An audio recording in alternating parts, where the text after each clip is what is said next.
នៅនគរជីងមានបុរសល្ងងម្នាក់បម្រុងទិញស្បែកជើងនៅឯផ្សារមុននឹងចេញទៅគេយកខ្សែចំបើងមកវាស់ជើងរបស់ខ្លួនដើម្បីយកទៅវាស់ស្បែកជើងនៅពេលទិញ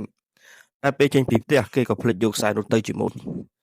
ពេលដល់ផ្សារគេចូលដល់ហាងស្បែកជើងហើយបានឃើញស្បែកជើងមួយគូដែលត្រូវនឹងចិត្តរបស់ខ្លួនតែដល់ពេលលោកហៅប៉ៅរកខ្សែវាស់ក៏រកមិនឃើញ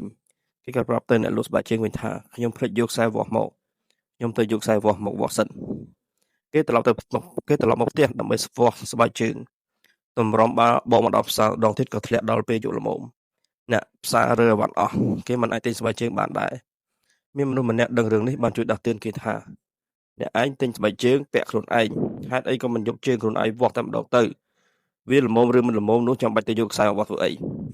បុរសល្ងងនោះតបថាខ្ញុំជឿថាខ្នាតខ្សែវាត្រឹមត្រូវជាខ្នាតជើងខ្ញុំជឿទៅលើខ្សែតែមិនជឿលើខ្នាតជើងខ្លួនឯងស្ដាប់ទៅវាដូចជាចម្លែកមានមនុស្សជាច្រើនដែលយើងតែងតែជួបប្រទះរបៀបចម្លែកនេះព្រោះគេជឿទៅលើអ្វីដែលមានក្នុងខ្លួនគម្ពីរជឿ